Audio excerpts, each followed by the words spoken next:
kita pernah juga pengalaman mendidik yang dulunya dia guru bahasa Inggris, sekarang sudah menjadi senior engineer di klien kita. Kita akan ajarkan dari nol sampai menjadi hero. Secara angka pun itu jauh didapat jika teman-teman cuma bisa backend aja. Nah, kalau teman-teman jadi full stack, secara angka digaji itu berbeda jauh.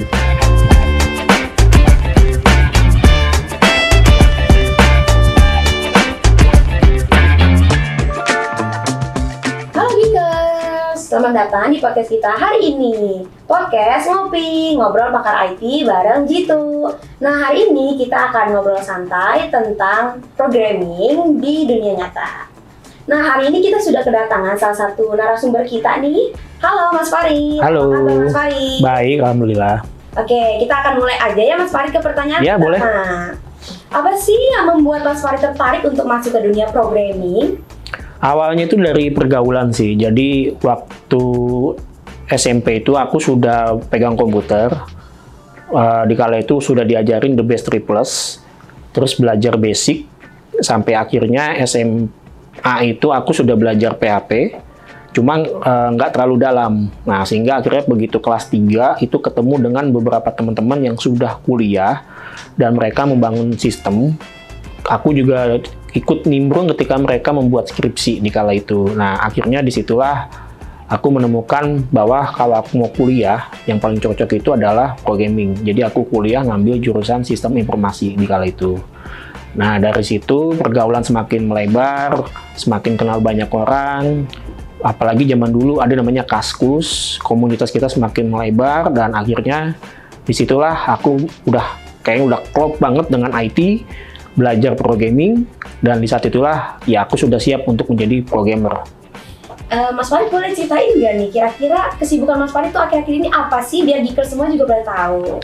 Ya, saat ini kita lagi sibuk untuk membangun sistem di beberapa kliennya Jitu. Saat ini kita menghandle 4 project, 2 project di Singapura dan 2 project di Indonesia. Project yang di Singapura itu adalah project yang berkaitan dengan kesehatan. Jadi warga negara Singapura itu harus tercatat kesehatannya. Nah, itu dihandle oleh 2 project, yang satu bagian untuk mencatat, yang satunya lagi adalah untuk membangun chat GPT-nya. Nah, kalau di Indonesia kita pegang project Brenami. Brenami itu untuk membangun dashboard-nya Brenami. Dan yang terakhir itu adalah project OJK untuk aplikasi laporan perbankan di Indonesia. Terus kira-kira kesulitannya apa tuh, Mas, dari itu semua? Kan banyak tuh proyeknya, pasti pusing ya, Mas ya? Pusing pasti. Apa? Boleh diceritain aja, Mas, biar geekers juga tahu. Ya, kalau kesulitannya itu karena ini kan 4 project dengan resource yang berbeda, dengan manpower yang berbeda, dengan bahasa pun yang berbeda pula. Terkadang kita akan sering mengalami namanya miscommunication, misunderstanding gitu. Jadi kadang-kadang kita ngomongnya A, ditangkapnya B gitu lah. Sehingga perlu perhatian khusus bagi kita untuk melihat masing-masing tim ini dalam bekerja untuk bisa saling berkolaborasi dengan baik gitu ya. Sehingga jangan sampai nanti apa yang kita bangun itu tidak sesuai dengan ekspektasi dari klien kita. Begitu. Oh, seperti itu. Oke, baik, Mas. Kira-kira skill apa aja nih yang dibutuhin untuk menjadi seorang programmer yang mungkin profesional atau handal seperti Masnya nih? Yeah. Sebenarnya kalau kita bicara skill itu di dunia itu banyak banget. Ya, betul. Ada teknologi mobile, ada teknologi web, ya kan, ada data. Nah, tinggal teman-teman maunya jadi apa gitu. Kalau memang suka yang berbau data, mengolah data, menilai data, itu masuk ke bagian data. Data pun ada macam-macamnya lagi. Ada data science, ada data engineering, ya kan, ada yang untuk AI. Nah, sehingga teman-teman konsentrasinya di mana dulu. Kalau misalkan maunya menjadi seorang mobile engineer, nah berarti teman-teman harus belajar tentang iOS, tentang Android. Nah, kalau misalkan web, bisa belajar React, bisa belajar Vue, dan lain-lain gitu. Nah, tapi kalau saya boleh kasih saran, teman-teman juga harus ngerti backend, atau setidaknya menjadi full stack engineer. Karena secara angka pun itu jauh didapat jika teman-teman cuma bisa backend aja. Nah, kalau teman-teman jadi full stack, secara angka digaji itu berbeda jauh, gitu. Jadi kalau balik lagi ke gaji ya, Mas ya? Balik lagi ke gaji, karena skill itu kan juga ada harganya. Kalau teman-teman bisa mobile, bisa back-end, bisa data, otomatis nggak mungkin digaji kecil, Iya, betul. gitu. Oke deh. Nah Mas Fahri, tadi kan kita udah ngobrol banyak nih tentang back end, data, dan lain-lainnya. Nah sekarang untuk karir petnya sendiri itu gimana ya? Oke, kalau untuk karir itu di zaman now ya, kalau di zaman now itu kita sebenarnya bisa memulai dengan cara kita internship di beberapa perusahaan. Karena saat ini di Indonesia itu kan banyak perusahaan-perusahaan itu membuka jalur intern. Nah, nanti dari situ teman-teman bisa masuk ke LinkedIn, buka perusahaan yang teman-teman minati.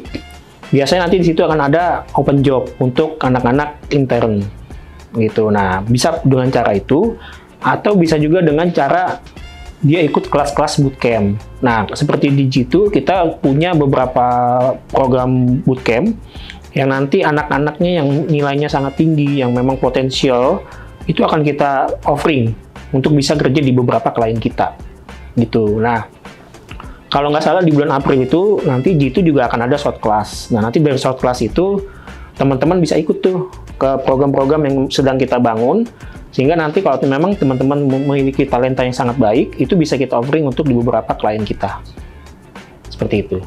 Oh, jadi gitu Mas. Jadi bisa dong buat orang-orang awam kayak kita gitu ya, kita belum bisa nih, berarti bisa banget dong jadi bisa programmer, jadi bidang IT.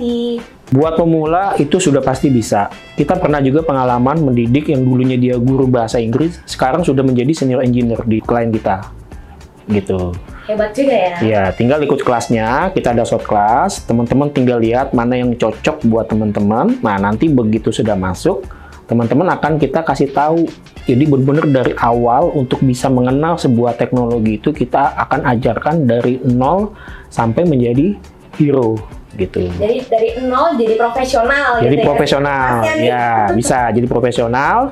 Sehingga ketika dia masuk dunia kerja, dia sudah siap dan dia sudah tahu apa yang harus dia kerjakan setiap harinya.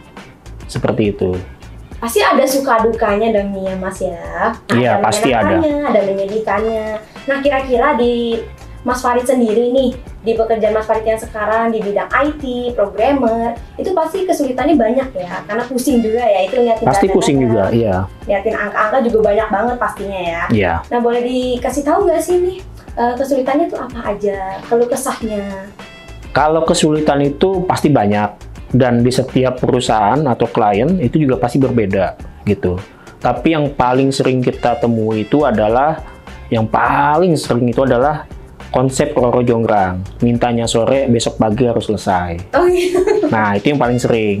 Tapi ada juga kita mengalami sesuatu hal yang kita belum pernah ketahui. Misalkan, untuk membangun sebungkus mie instan, itu akan ada takaran terigu, takaran cabai, dan sebagainya. Nah, kadang-kadang ada beberapa orang yang juga tidak bisa membangun aplikasi karena dia tidak tahu tuh bagaimana cara dia untuk bisa menakar. Ada juga misalkan dia disuruh membangun sebuah sistem pelayanan customer untuk loyalty. Dia nggak pernah membayangkan bagaimana saya bisa memberikan voucher kepada customer saya sehingga dia harus riset. Nah, sedangkan dia itu bukan orang yang berpengalaman di bidang loyalty. Nah, jadi kita harus menjadi seorang programmer yang ngerti tentang loyalty. Kalau kita dapat proyeknya accounting, kita juga harus ngerti accounting. Kalau kita dapat proyeknya HRD, kita harus ngerti tentang dunia HRD itu seperti apa. Disesuaikan aja. Jadi gitu. harus disesuaikan, dan semuanya pasti akan ada kesulitan. Ya, seperti mungkin menghitung, mengkalkulasi, mengkonversi atau konversi ya. Untuk mengkonversi itu banyak tantangannya, sehingga salah satu dukanya adalah kita harus belajar setiap hari dengan apa yang kita bangun. Jadi produk apa yang kita harus bangun, kita harus tahu produk itu seperti apa. Sampai dalam-dalamnya. Sampai sedalam-dalamnya. Jangan sampai kita bangun program, terus ditanya sama orang, cara pakai program kamu tuh seperti apa? Tuh kita nggak tahu bagaimana cara pakainya. Kita pakai ChatGPT lagi Mas. Ujung-ujungnya ChatGPT. Oke, itu kan dukanya nih. Sukanya gimana? Kalau sukanya, sukanya juga banyak. Jadi banyak. Biasanya enaknya itu kalau di dunia IT, kalau misalkan kita itu membangun sistem, kita akan merasa bangga dengan apa yang kita bangun. Jadi kalau misalkan kayak saya, tiba-tiba ketemu orang di jalan gitu, saya bilang, oh itu karya saya, itu saya yang buat. Teman-teman kalau ngeliat iklan di mobil, ya itu saya yang buat dulu. Seperti itu sukanya. Dan kadang ada beberapa perusahaan yang kelasnya mungkin sudah internasional, dari sisi gaji itu Gaji sangat lagi, tinggi. Mas. Pasti gaji, karena sangat tinggi. Dan Kebutuhan semua orang tuh gaji tuh, Mas. kebutuhan orang untuk gaji. Jadi kalau misalkan kita dapat gaji yang lebih tinggi, tentu kita akan lebih semangat lagi untuk meningkatkan karir kita. Iya, betul. Yang tadinya kita mungkin kuliahnya susah, begitu kita kerja, duit kita jadi banyak, ya kita harus meningkatkan kualitas hidup kita dong. Betul. Gitu. Jadi sukanya seorang anak IT nih ya Mas ya. Ya, Ada aplikasi lah, bisa kita bilang kayak aplikasi yang ada yang dibuat oleh kita gitu ya. Jadi kayak lebih karya produk. gitu. Kita ada Iya. karya ya jadinya ya. Itu Kita- bangga banget tuh Mas pasti. kita ada karya yang menjadi portofolio kita. Iya betul. Mas, boleh bagi nggak sih tips-tips untuk geekers nih yang baru pemula nih mau mulai karir sebagai programmer? Ya, tipsnya paling pertama, teman-teman harus ikut dulu kelas-kelas bootcamp. Nah, once nanti teman-teman sudah ahli di bidang bootcamp yang teman-teman ambil, teman-teman bisa ikut kelas-kelas intern di beberapa perusahaan atau di bootcamp yang teman-teman ambil. Itu ada beberapa yang memang siap untuk di offering di beberapa klien kita. Nah, nanti kalau misalkan teman-teman sudah dapat kerja di tempat yang teman-teman mau, nah teman-teman juga tetap harus meningkatkan skillnya teman-teman. Yang tadinya cuma bisa backend, ya harus bisa front end. Harus bisa semuanya lah ya. Harus bisa semuanya gitu. Karena memang saat ini pesaing kita banyak, bahkan dari luar juga. Nah, kalau skill kita cuma satu, ya kita akan kalah dengan kompetitor-kompetitor kita. Seperti itu. Oke, terima kasih banyak untuk Mas Fari. Sama-sama. Tips and triknya. Nah, Geekers, menarik kan obrolan kita hari ini? Untuk Geekers yang mau memulai karir sebagai programmer, langsung aja cek link di bawah ini. Sampai jumpa lagi di ngopi berikutnya. Bye!